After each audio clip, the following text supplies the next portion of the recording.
Non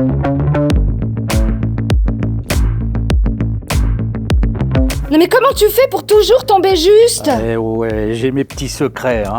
Non mais c'est énervant à la fin, quoi. Qu'est-ce que tu fais, Fred, là? Quoi? Bah tu vas quand même pas fumer ici, là. Ça me détend, c'est tout. Mais tranquille, ça fait 12 ans que je fume, je suis en parfaite santé, il m'est jamais rien arrivé. Tiens. Non, essaie. c'est bon, ça va. On se donne dans une pratique additive pour se faire du bien et j'ai aucune difficulté à dire que si boire un verre de rouge, c'est pas forcément bon pour la santé, ça peut être bon pour le moral.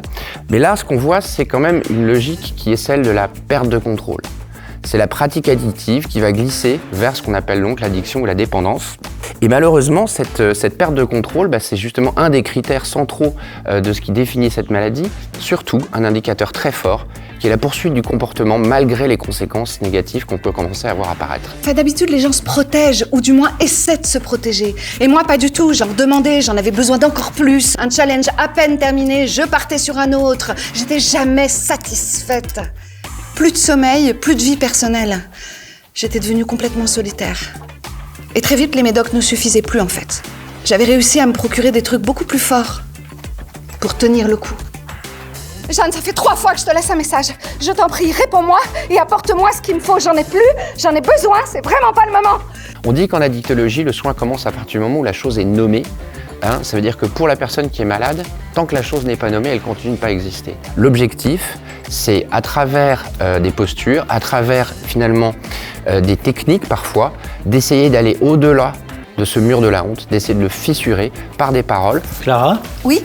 J'ai l'impression que vous travaillez beaucoup, non? Oui, mais ça paye, non? Oui, c'est vrai. Mais faites attention à vous quand même. Ne vous inquiétez pas, je gère parfaitement.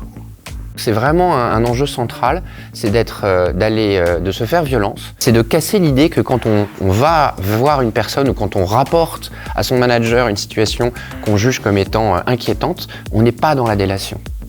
On est dans le « je prends soin d'eux ».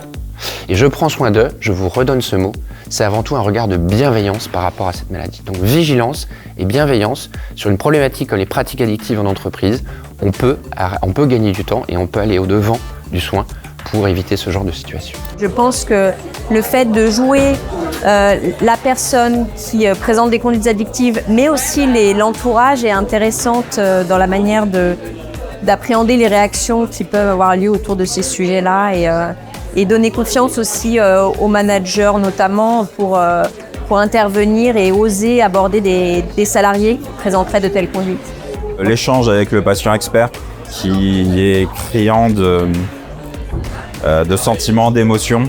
Je pense que c'est à partir du moment où on touche à l'émotion, c'est là où on fait mouche, je pense. Il y a des mots que je retiendrai particulièrement, c'est vigilance, c'est bienveillance et surtout la rencontre. Je trouve que ces 3 mots résument vraiment la matinée qu'on a eue ce matin.